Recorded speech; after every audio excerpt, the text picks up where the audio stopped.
তোমরা সবাই কেমন আছো? আশা করি তোমরা সবাই খুব ভালো আছো, আর আমিও খুব ভালো আছি। ভিডিওটা দেখে তোমরা কি মনে করছো? আমি কোথাও যাচ্ছি, তাই না? হ্যাঁ, আমি কোথাও যাচ্ছি, আর সেইটা জানতে হলে আমার ভিডিওটা পুরোটা দেখতে হবে। আর তোমাদের সাথে কথা বলতে বলতে বালিগঞ্জে চলে এসেছি, আর বালিগঞ্জের যথেষ্ট ভিড় কম আছে আজকে, কারণ আজকে রবিবার, আর রবিবার ভিড়টা কমই থাকে। ট্রেনটা বালিগঞ্জে 4-5 মিনিট দাঁড়াবে, তারপরে ওখান থেকে আমি চলে যাব আমার জায়গায়। আর আমার জায়গাটা কোথায় সেটা জানতে হলে তো ভিডিওটা একটুও কাটা যাবে না, পুরোটা দেখতে হবে। আর একটা মজার গল্প শোনো। আমি ট্রেনটা আজকের পেতাম না, তার হচ্ছে একটাই কারণ, ট্রেনের সামনে লেখা ছিল লক্ষ্মীকান্তপুর।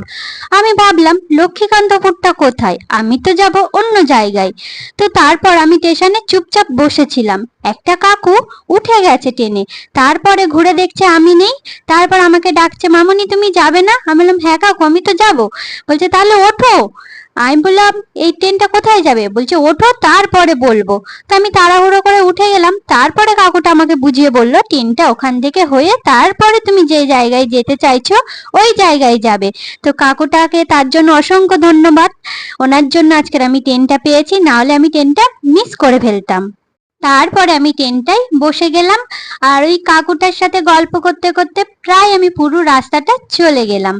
আর দেখো, ট্রেনের বাইরেটা দেখতে খুব ভালো লাগে না?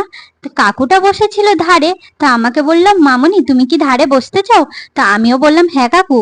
তা কাকু তখন সিটটা চেঞ্জ করে নিল, আর আমি চলে এলাম ধারে, আর কাকু ছিল আমার পাশে। মাসটা ছিল শ্রাবণ মাস, তাই দেখো সবাই যাচ্ছে বাবার মাথায় জল ঢালতে, তাই অনেক অনেক অনেক ভিড় ছিল স্টেশনে, কিছু কিছু স্টেশনে, কারণ সবাইকে তো যেতে হবে বাবার কাছে। তাই হট করে চলে এলো আর একটা ট্রেন পাশ থেকে, আর আমার একটু ভয় লেগে গেছিল, আর ভয় লাগার অনেক কারণ আছে, কারণটা এখন শেয়ার করব না, পরে শেয়ার করব। বড় বড় জমি জুড়ে পানি ফলের চাষ, আর দেখতে কতটা ভালো লাগছে না? চারিদিকে সবুজ, কত সুন্দর। আর এই জমিগুলো, পুরো জমি প্রায় প্রাণী ফলের চাষ করেছে।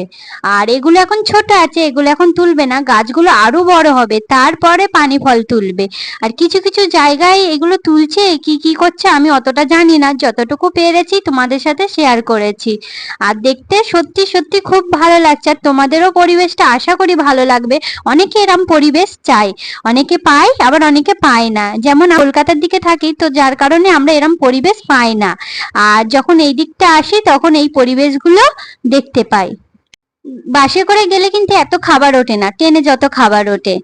আর এই দেখো তার ফাঁকে আমি একটু নিজেকে একটু দেখিয়ে দিলাম, একটু চশমা টশমা পরে সাজুগুজু করে বসে আছি একদম পাশে, আবার পা হাত পা খেলিয়ে কিন্তু বসে আছি, কারণ ট্রেনটা প্রায় ফাঁকা হয়ে গেছে তাই। দেখো দেখো তাড়াতাড়ি জমিগুলো কি সুন্দর লাগছে না? আর এই দেখো আমি এখানটাই তো অ্যাটাচি ফ্যাটাচি নিয়ে একদম ফিটফাট হয়ে বসে আছি, আর তার ফাঁকে টুকটুক করে ভিডিও করছি। আর ভালো লাগছে না একা একা এভাবে বসে থাকতে, কখন যে লাভবো। তোমাদের সাথে কথা বলতে বলতে আমি পৌঁছে গেছি, আর আমাকে নিতে চলে এসছে। কারা এসছে এরা? দেখতে হবে তো। আর ওখান থেকে আস্তে আস্তে বলছি আমাদের কিন্তু ভিডিও করবে না, আমাদের কোনো ভিডিও ছাড়বে না। একটু ভিডিও না করলে হয় বলো? আর চলো আমি কোথায় এসেছি সেটা এবার দেখে নাও। এই দেখো কাকদ্বীপ, তোমাদের শহরে আমি চলে এসেছি। আমারও ফেসবুকে অনেক কাকদ্বীপের ফ্রেন্ড আছে, তাদের জন্য এই ভিডিওটা।